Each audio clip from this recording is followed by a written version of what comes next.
প্রিয় অষ্টম শ্রেণীর শিক্ষার্থীরা, যে যেখান থেকে আমার সঙ্গে যুক্ত হয়েছে, আশা করি সবাই ভালো আছো। তো আজকে আমরা আলোচনা করব ইউনিট 1 এর গ্লিমস অফ আওয়ার কালচারের লেসন 3 নিয়ে আলোচনা করব। লেসন 3 এর যেই কোয়েশ্চেনগুলো আছে সেই কোয়েশ্চেনগুলো নিয়ে আমরা আলোচনা করব। লেসন 3 এর বিতে যেই টেক্সটটা আছে সেই টেক্সটের আলোকে যে কোয়েশ্চেনগুলো আছে সেই কোয়েশ্চেনগুলো আলোচনা করব। তো প্রিয় ভিউয়ার্স, আজকের এই নতুন ভিডিওতে তোমাদেরকে স্বাগত জানাচ্ছি। তোমরা যদি আমার চ্যানেলে নতুন হয়ে থাকো তাহলে এরকম গুরুত্বপূর্ণ ভিডিওর আপডেট পেতে চ্যানেলটি সাবস্ক্রাইব করে রাখবে, আর ভালো লাগলে লাইক কমেন্ট করবে, আর সম্পূর্ণ ধারণা পেতে পুরো ভিডিওটি না টেনে দেখবে। তাহলে চলো শুরু করা যাক। প্রিয় শিক্ষার্থীরা, আজকে আমরা এই ডি এর মধ্যে যে কোয়েশ্চেনগুলো আছে সেই কোয়েশ্চেনের প্রত্যেকটা কোয়েশ্চেন আমরা অর্থ সহ আলোচনা করব। তো আশা করি তোমরা আজকের ভিডিওটা দেখে তোমরা অবশ্যই উপকৃত হবে। আমি প্রত্যেকটা কোয়েশ্চেন ভেঙে ভেঙে অর্থ সহ আলোচনা করব। তো প্রথমে যে কোয়েশ্চেনটা আছে সেটা আমরা একটু দেখব। In which part of Bangladesh, বাংলাদেশের কোন অংশে do most indigenous group live, বাংলাদেশের কোন অংশে অধিকাংশ আদিবাসী গ্রুপ বাস করে। তাহলে আমরা এই প্রশ্নের আনসারটা আমরা এভাবে লিখব। মোস্ট ইন্ডিজিনাস গ্রুপ, অধিকাংশ আদিবাসী দল, লিভ অর্থ বাস করে, in the northern and southern flatland and the Chittagong hill tracts, এবং most of the indigenous group, অধিকাংশ আদিবাসী গ্রুপ দল বাস করে নর্দার্ন উত্তরে এবং দক্ষিণের সমতল ভূমিতে, এবং দ্য চিটাগং হিল টেক্স এবং চট্টগ্রামের পাহাড়ি অঞ্চলে বাস করে। তারপরে আমরা দেখব 2 নম্বর প্রশ্নটা কি বলা হয়েছে আমরা একটু দেখি। তাহলে এখানে কি বলা হয়েছে, হাউ মেনি ডিস্টিংক্ট কত ধরনের স্বতন্ত্র distinct languages do indigenous group in Bangladesh speak, মানে কতগুলা স্বতন্ত্র ভাষায় মানে আদিবাসীরা কথা বলে বাংলাদেশে। তাহলে এই প্রশ্নের আনসারটা আমরা এভাবে লিখবো। ইন্ডিজিনাস গ্রুপ ইন বাংলাদেশ, আদিবাসী দল বাংলাদেশে স্পিক কথা বলে কমপক্ষে, অ্যাট লিস্ট অর্থ হলো কমপক্ষে 35 ডিস্টিংক্ট ল্যাঙ্গুয়েজেস স্বতন্ত্র ভাষায় কথা বলে। তারপরে আসো আমরা 3 নম্বর প্রশ্নে চলে যাই। হোয়াট গ্লোবাল ইস্যু, কোন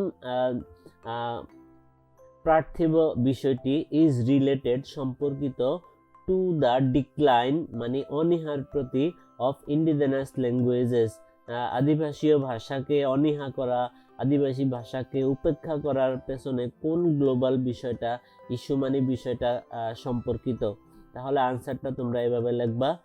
the global issue is language death, মানে বৈশ্বিক যেই বিষয়টা সেটা হলো কি ভাষার মৃত্যু।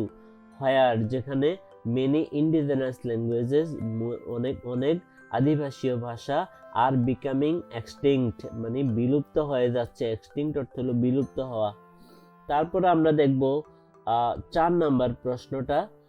হোয়াট অর্গানাইজেশন ওয়ার্ন, কোন সংস্থা সতর্ক করেছে যে মেনি ইন্ডিজিনাস ল্যাঙ্গুয়েজেস অনেক আদিবাসীয় ভাষা আর ডিসঅ্যাপিয়ারিং মানে অদৃশ্য হয়ে যাচ্ছে, এটা কোন সংস্থা সতর্ক করেছে।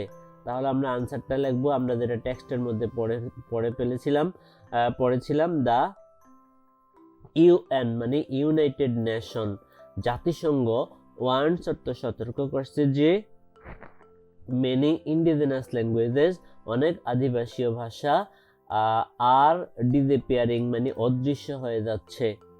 তারপরে শেষ প্রশ্নটা 5 নম্বর প্রশ্ন, যেটা আছে what has made it difficult for indigenous people, কোন জিনিসটা আদিবাসী লোকদের জন্য কঠিন করে ফেলছে টু প্রিজার্ভ অর্থ সংরক্ষণ করতে দেয়ার ল্যাঙ্গুয়েজ টুডে, আজকাল তাদের ভাষাকে সংরক্ষণ করার জন্য কোন জিনিসটা কঠিন করে ফেলেছে। তাহলে আমরা আনসারটা এভাবে লিখবো। A lack of train teachers মানে প্রশিক্ষণপ্রাপ্ত শিক্ষকের অভাব, এবং রিসোর্সেস মানে উৎস, ফর হায়ার এডুকেশন উচ্চ শিক্ষার মানে জন্য বিভিন্ন উৎস, হ্যাজ মেড ইট ডিফিকাল্ট, এগুলো তোমরা সব প্যাসেজের মধ্যে পেয়ে যাবে। Train teachers and resources for higher education has made it difficult, এটাকে করে ফেলেছে কঠিন for indigenous people, আদিবাসী লোকদের জন্য to preserve their languages, তাদের ভাষাকে সংরক্ষণ করার জন্য।